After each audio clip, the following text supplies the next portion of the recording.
Porque nos acompaña esta mañana el profesor Garrit Genitó. Él es director de la Escuela de Periodismo de la Universidad de Panamá. Además, ha sido secretario general del Sindicato de Periodistas, presidente del Consejo Nacional de Periodismo, bueno, y una de las voces más autorizadas para tocar un tema como el que nos atañe. Garrit, académico y muy admirado por mí. A ver, Garrit, sin lugar a dudas, el periodismo bajo ataque. Sí. Buenos días, colegas y los televidentes de NTV. Lamentablemente siempre se hace todo debate en coyuntura y pienso que hay que hacer un debate permanente sobre el tema de la libertad de expresión. Yo pienso que se ha ensañado con los medios, NTV, Continente y EPASA. Y tú me conoces muy bien, yo no vengo aquí a defender los medios. Yo vengo aquí a defender el libre ejercicio de la profesión de periodismo y la responsabilidad que le corresponde a un periodista emitir mensajes sin ningún tipo de obstáculo a la opinión pública, el derecho que tienen los pueblos a la información y los medios cumplir con una función social. Partiendo de ese hecho, yo pienso que en el caso que corresponde aquí a la colega, es un caso que no es tan inusual, es un caso que tiene ribete político, porque se ha ensañado con los medios, independientemente, repito, de la naturaleza, quién es el dueño del medio. Mire, cuando hablamos de libertad de expresión, es un concepto hasta cierto punto que tiene que ver con los derechos de los pueblos. Y ese concepto, Fernando, tú que has leído bastante y la colega, o tengo tu currículo, tiene un buen currículo la colega, ese concepto está tipificado desde 1948. Después de la Segunda Guerra Mundial, cuando se establece la regla del juego en las Naciones Unidas, la OEA, y la Carta de Bogotá en 1948, surgió precisamente lo que llamamos los derechos humanos. Y dentro de los derechos humanos se habla de la libertad de expresión. Y precisamente en todos los países democráticos se acogió ese precepto, ese concepto de que hay que respetar la libertad de expresión. Porque en esa época había dos polos de influencia, el bloque socialista y el bloque capitalista. Uno manejado por la Unión Soviética y el otro manejado por el capitalismo norteamericano. Y de ese sentido, todos esos organismos se fundaron para velar por la libertad de expresión. Es más, en todos los países democráticos hay, en la Constitución Nacional, expresa lo siguiente, palabra más, palabra menos, todo ciudadano tiene derecho de emitir sin ningún tipo de obstáculo la libertad de pensamiento y en el caso del periodismo la libertad de expresión. Para mí no, ya con la experiencia que tengo yo, que tuve una coraza de tortugo, para mí no me extraña que un abogado esté buscando protagonismo porque no tiene nada que hacer. Así mismo es, no tiene nada que hacer. Y busca protagonismo ensañándose en un tema que sabe que no va para ningún lugar. Es un tema en la cual la colega, y la respeto mucho, usted no tiene ningún problema. Usted ejerció la libertad de expresión con una fuente confiable, una fuente responsable y en ese momento creíble porque dijo su nombre. No dijo su nombre solamente, sino que traía Así los documentos de las probatorio internas que él hizo. No hubo ni un rumor, porque el rumor lo tipificamos en la propaganda, ni tampoco hubo una subjetividad. Más bien hubo una veracidad en la entrevista que usted hizo, con una fuente. ¿Y qué tiene que hacer un periodista? Entrevistar una fuente creíble y confiable para la opinión pública. Tú dices, Garrit, hace un momento, pues comentabas que desgraciadamente son debates que se dan de forma coyuntural cuando se da una situación parecida a esta y nunca se tiene ese amplio debate para pues, sentar o poner sobre la mesa la realidad del periodismo actual. Así es. Yo creo que como nunca antes los medios de comunicación han estado tan al servicio de grupos económicos. Así es. Y eso obviamente cuarta más que libertad de expresión. Estamos hablando de libertad de prensa. Así mismo. Como yo no me guardo nada, Fernando, tú fuiste presidente del Consejo, fuiste uno de los mejores, yo fui el primer presidente, pero te voy a ser franco, los gremios periodísticos en nuestro país no están debatiendo permanentemente el tema de la libertad de expresión. En otros países europeos, España, tú estudiaste en España, en Europa, y precisamente en Sudamérica, Chile, Argentina, Perú, hay debate permanentemente sobre libertad de expresión. ¿Sabes por qué? Tú lo acabas de decir. Porque siempre los grupos de poderes están tratando de obstaculizar precisamente lo que representa la libertad del periodismo para el periodista. Porque el dueño del medio sabe cuáles son sus derechos. Ellos lo tienen clarito. Y lamentablemente, no voy a decir el nombre ahora mismo porque tú no me lo has autorizado, hay un club en estos momentos en nuestro país que está rebasando los intereses del Consejo Nacional de Periodismo. Y eso es bien lamentable porque, es más, ya firman comunicados conjuntos, ¿no?, de ese grupo con el Consejo Nacional de Periodismo. Es lamentable porque ese consejo se fundó con mucho propósito ante dos figuras teníamos animadversiones, Wally Correa y yo, que somos buenos amigos, un hombre de la derecha y una persona de la izquierda. Hicimos el consejo precisamente por el bien común, por el bien de la profesión, donde cada sector tenía las posibilidades de ejercer la libertad dentro del consejo, los gremios, las escuelas de periodismo y los dueños de los medios. Pero ahí entra, ¿sabes?, un nuevo jugador en la ecuación que es redes sociales.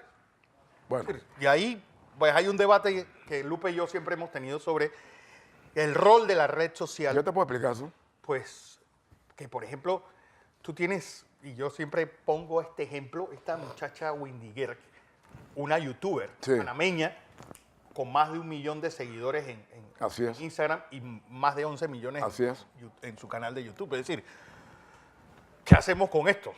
Mira, lamentablemente las redes han salido para quedarse y ganan elecciones, pero como conocedor y humildemente un poco del tema de comunicación, yo he tenido discusiones con unos colegas y para mí las redes es un medio subjetivo, peyorativo y no es un medio de comunicación convencional, masivo.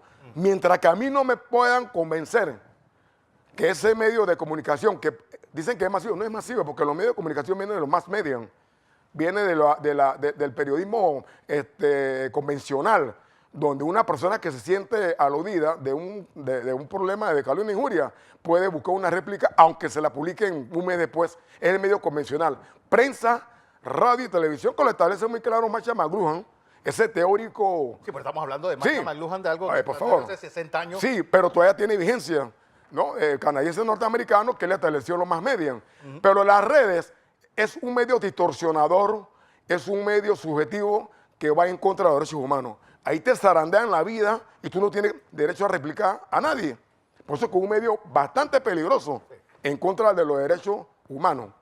Entonces, volviendo acá al tema de la colega, usted ejerció noblemente una entrevista. Es más, le voy a decir algo. Quiero que sepa que la entrevista es el género más práctico en la profesión. Para desarrollar un tema informativo, siempre hay que usar la entrevista. Usted hace una entrevista formal con una fuente responsable y la pregunta mía es, ¿dónde está el cabo? ¿Dónde está el ¿Tú sabes dónde está el cabo? No. Ah, bueno, entonces hay que preguntarle al abogado dónde está el cabo. Porque, por ejemplo, y es algo que va a tener mucha repercusión, pues, el término de la real malicia. Es decir, él da por hecho de que nosotros hicimos esa entrevista sabiendo que esto iba a provocar. De una manera maliciosa. Maliciosa. Ajá. Eso es falso. Es falso. Mira, todo lo que es noticia, lo que es inmediatez, que lo aplicamos a la noticia de recompensa inmediata, esa entrevista fue una entrevista, en este caso, de recompensa inmediata. Y si tú tienes que hacer una entrevista así, no tengas ningún tipo de temor, tienes que hacerla. Porque tú no puedes autocensurarte, porque eso va en contra también eso es más peligroso. Es peligroso la autocensura. Y aquí no te autocensuran. La autocensura significa que tú te vas a autocensurar porque Fernando no quiere que tú hagas una entrevista a una persona porque va en contra de los intereses del medio. Esto se llama autocensura. Entonces el medio te censura. Tiene que ejercer la profesión libremente, pero con responsabilidad. Y evitar la falsedad en cuanto a la calumnia y evitar la injuria en cuanto a la deshonra y a la dignidad de un ser humano. Ahí tú tienes que tener la responsabilidad. Pero mientras que tú ejerzas con responsabilidad, no vas a tener ningún tipo de situaciones que te puedan traer consecuencias negativas. Lo hiciste bien, este abogado está haciendo el ridículo, está buscando protagonismo, él sabe que esa demanda no va a tener ningún tipo de ejecución porque usted se basó en una fuente responsable que dijo, yo me llamo fulano de tal y voy a denunciar a otra persona. Exacto. Eso es todo. Sí. Le agradezco, profesor, Mucho gusto. y estoy embelesada escuchándolo porque creo que por estos días es propicio hacer mucha docencia sobre el ejercicio del periodismo. Así es. A mí me sorprende que fuentes que por años han estado en medios de comunicación tal vez no entienden el oficio y hoy nos tiene en este embrollo. Usted hablaba del derecho a réplica, de la entrevista como género, el más importante. Todos los días tenemos que hacer entrevistas para sacar información y la réplica ha sido objeto de burlas, profesor. Sí. ¿Usted cómo lo aprecia? Mire, la réplica hasta cierto punto estaba tipificada en la ley 67 del 78, la llamada ley de Mordaza, que para mí no era Mordaza. Pero la réplica es lo tiene que ejercer la persona que se sienta aludida. Esto le dan derecho a réplica para compensar o resarcir el daño que se le hace a una persona que le saca una noticia falsa. Pero yo pienso, colega y Fernando, que estamos viviendo una situación bastante difícil. ¿Y sabe por qué estoy preocupado? Estamos en un año preelectoral y lo que viene no es fácil. Claro. Y estamos en un año electoral. Entonces, los políticos criollos van a amenazar precisamente el tema de la libertad de expresión. Y más ahora que una campaña de reelección. Entonces, hay que tener mucho cuidado y te felicito porque en estos momentos te conviene hacer entrevistas pero con fuentes.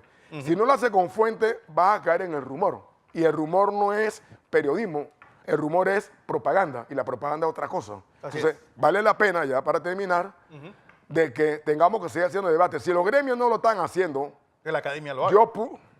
Te yo creo que es la academia el lo va a lugar hacer. idóneo para hacerlo. La academia lo va a hacer permanentemente y vamos a arrancar, esto es una premisa para ti, a partir, además tú tienes que ir. Estamos coordinando con Zayda Herrera que tú vas a participar. No te eches para atrás. O sea, en un debate permanente, ahora el día del periodista del 13 de noviembre, en el histórico Auditorio Giblas Tejera. Ahí será. Ya te dijo esta muchacha, Zayda. Ya está comprometido, no se puede escapar, profesor. Así que yo, no te preocupes, los medios te van a seguir apoyando y la escuela siempre va a estar de punta de lanza para defender la libertad de expresión. Y no te preocupes, este abogadillo hasta cierto punto va a ser ridículo. Bueno. Gracias, profesor Llanito. Gracias a la escuela. Gracias.